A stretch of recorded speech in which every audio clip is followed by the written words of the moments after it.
Why do intelligent men stay single? Because they overthink a lot and they get stuck in their head, because in their jobs and their careers and their businesses, they're rewarded for filtering their communication and for being very logical. I am single because apparently the only good men are fictional. I'm going to be turning 42 in August, and I've never had anybody love me or desire me or want to be with me. And I have so much love that I feel like that is inside of me with nowhere to go because it can't transfer to friends or my family or my parents because it's something separate, it's something different. Ever wondered why you're still single despite doing everything right? Let's be real. We've all made that infamous list of reasons why we're still single.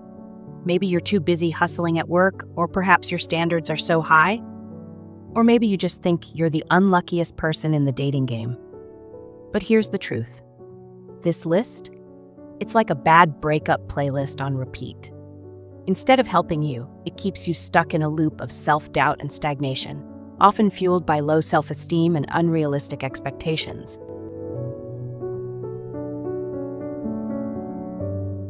What if the problem isn't external at all?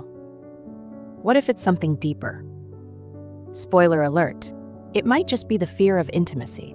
If you are in a relationship with a fearful avoidant and it feels like you're pulling teeth trying to convince them that you do in fact love them, that is because they have a deep programming that they are going to end up getting betrayed or left by you at the end of the day. And this is the lens through which they see all of your efforts and your actions. So even if you are doing and saying the right things and you feel like you're giving and giving and giving, to them, they're perceiving it as either not enough, or that you're doing it out of pity, or that you don't actually feel like you care about them. Now, things actually get trickier if you yourself have your own fears and things that cause you to hold back. Because if you are acting from your own fear and you have a hard time showing them that you care, they are definitely going to perceive that as you not caring about them, instead of recognizing that you are actually just living in your own fear and it has no bearing on their worth.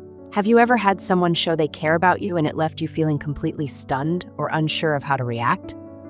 Maybe you start pulling away, even if you're secretly crushing on them. That's a classic sign of an avoidant attachment style. Your subconscious putting up defenses to protect you from emotional closeness. So layer one for the avoidant attachment style of why they fear intimacy is actually about self-regulation. So using an avoidant attachment strategy means that you over-rely on self-regulation and under-rely on co-regulation. And what that means is that you don't necessarily turn to other people to process your emotions, to help you feel better when you're struggling with something. Instead, you turn to routines, things, activities, whatever it is you can think of that can help you change your mood without having to disclose to another person what's going on with you. This is like a built-in alarm system that activates the moment we get too close to someone, convincing you that distance is safer than vulnerability. Many people say they're just being picky or that they don't feel like dating, but really, it's often their way of protecting themselves from getting hurt again, driven by fear of commitment and unhealthy attractions. Occasionally, we get stuck thinking too much about what we don't like about ourselves. Why don't I look like that? Or why can't I be cooler? These thoughts can make us feel like we're not good enough for love, like everyone else has it all figured out. Don't wish your life away. And what do I mean by that? Don't spend your days wishing, oh, I wish I could have more money. Oh, I wish I could travel. Oh, I wish this COVID would go away. Oh, I wish when I was younger, I should have made a different decision in my life. All of those things are true, and all of those things we can do, and I'm sure most of us do them, but it's a waste of time. But let's change the way we think. Instead of focusing on what you don't have, ask yourself, what makes me a great person to be with? Maybe you're kind, funny, or a good listener. When you focus on what makes you special, you start to feel more confident. And that's what really helps build happy, healthy relationships. But you have a responsibility to yourself first. And like the example, I always hear this example, like when a plane is crashing, you're supposed to put your mask on first before you help other people, because then you will disintegrate, and then you're not helping anybody else either. And your cup has to always be full. If your cup is not full, if it's half empty and you start pouring from that cup, there's going to be no more water left in it. Remember, you need to figure yourself out and be clear about what you want. Let's get real.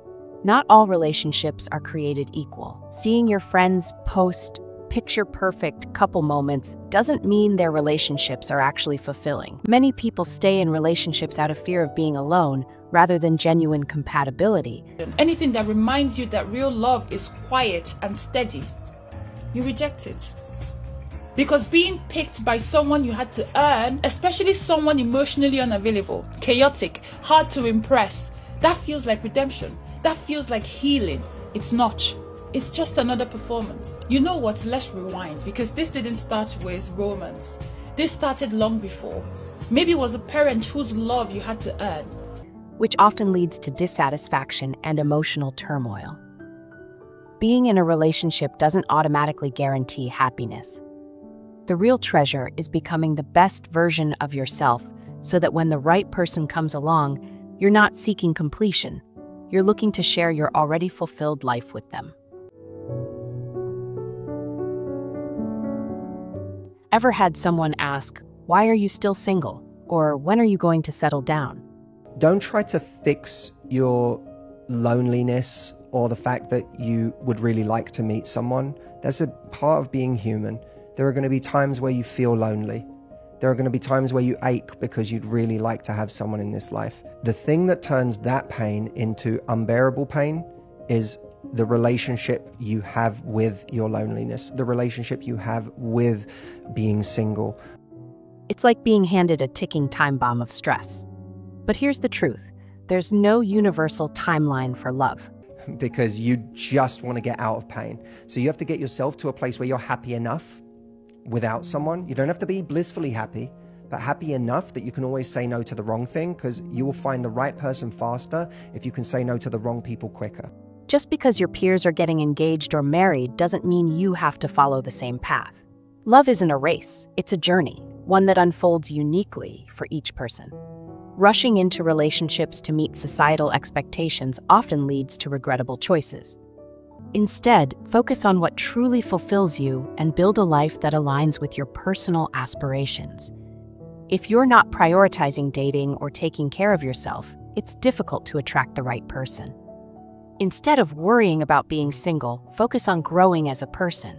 Use this time to find out what makes you happy, learn about your feelings, and understand what you really want. Some people rush into relationships without truly knowing themselves, which can cause problems later. But if you take time to work on yourself, you'll feel confident and happier. When you're happy and sure of yourself, you'll attract people who truly appreciate you. And when love comes, you'll be ready for a healthy and happy relationship. Remember, you might not have met the right person yet, or you could be getting ahead of yourself by giving up too early.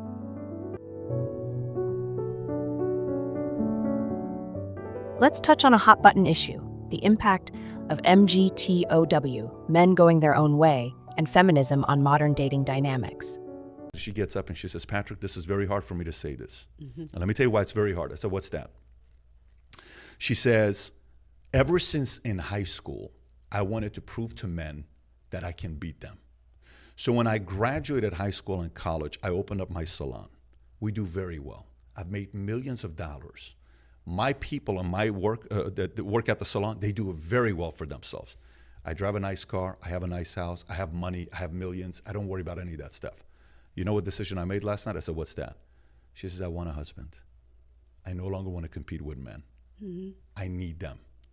And I'm like, what? She's saying this in front of 2,000 people with her sister sitting right next to her. Wow. And now she's getting emotional. How many 65-year-old women do we have to hear saying that I marched with the feminist movement and I bought into the fact that men are the enemy? I've never been married. I'm alone and I'm miserable, and I wish I would have never bought into that philosophy. MGTOW is a movement where men focus on self-development, often choosing to forego traditional relationships due to concerns about marriage, commitment, and perceived social expectations.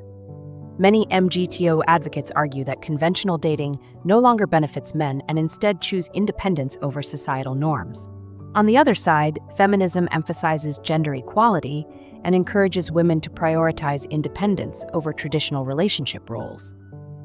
While these perspectives have valid points, they have also introduced challenges in dating, as shifting gender roles create new expectations and conflicts. "Where did all the good men go?" often echoes in conversations among women, particularly those who feel disappointed with their dating experiences. This sentiment can signal a critical point in a woman's life known as hitting the wall. We women never come out and chase a man. If he want to, he would. Okay? Single women report being happier than women in relationships with men. You know what else single women like to do? Buy their own homes. Single women are buying more homes than single men, to the tune of about 2 million more a year. And that's in spite of the fact that they earn, on average, about 17 cents less a dollar than men. So one of the areas that I specialize in is with people that are getting separated and divorced. So men, women, a lot of times the women come to me because I'm a woman. And I can tell you that going through that process with them and seeing them be able to buy a home on their own and have that space be theirs, be their safe space, it's pretty empowering. It's a cool thing. How are you still single? I wanted to answer this question on behalf of all the 50-plus-year-old women who are like me, single, and not really trying to be paired up. It's a question that I get asked a lot. It used to tick me off. I thought it was an implication that it's not normal. Maybe there's something wrong with me. But I know some intentions are good when people ask me that question. I think I would be happier if I was with somebody. Truth be told, I'm pretty happy with my life as is. I ran across this video by Matthew McConaughey, and it really summed up how I feel. He said there was a point in his life where he was searching everywhere for the one. Every woman he came across, he asked himself, is this the one? And one day he decided he was going to accept whatever outcome would be. Shortly thereafter, he met his wife. And that's kind of where I'm at. I like my life. Sure, sometimes would it be great to have a partner, but I've accepted what is right now. I'm not forcing or chasing, because what is meant to be for me will be. This concept, while controversial, refers to a point in time when a woman's perceived sexual market value begins to decline, impacting her dating chances and choices. At the height of her sexual market value, typically in her early to mid-20s, a woman often finds herself surrounded by potential partners. During this phase, good men, those who are stable, respectful, and emotionally available, are drawn to her, although many women may also gravitate toward bad boys or men with toxic traits, seeking excitement over stability. This choice can stem from a desire for validation or the thrill of a more adventurous lifestyle. As women age, especially after their mid-20s, the dynamics of attraction shift. The initial allure of youth and beauty may fade, and the bad boys, once pursued, may no longer be interested, leading to feelings of regret and confusion. I consider myself a teacher, a helper, someone who could possibly inspire people to be better. Hitting the wall is noticeable by the late 30s or early 40s, as it manifests through reduced attention from potential partners and a change in the types of men who show interest. At that point, women may face the difficult choice of remaining single or consider partners they would not have entertained in their prime. The psychological consequences of hitting the wall can be profound. Women may experience feelings of inadequacy, anxiety, and frustration as they navigate a dating landscape that has changed significantly. The societal pressures to maintain youth and beauty can exacerbate these feelings, leading to a sense of urgency in finding a partner before time runs out. Understanding these cultural movements can provide valuable insight into modern dating struggles. However, the key takeaway remains the same. Whether you align with traditional roles or New Age philosophies, the most important thing is to seek relationships that are fulfilling, healthy, and authentic to who you are. If you find yourself still single, remember, you're not broken and there's nothing wrong with you. Love isn't about rushing or forcing a connection. It's about growing into the best version of yourself. So, embrace the journey, prioritize personal growth, let go of unnecessary pressures, and trust that the right relationship will happen at the right time. If you enjoyed this video, give it a thumbs up, drop a comment, and hit that notification bell for more self-improvement and relationship wisdom. And remember, you are enough just as you are.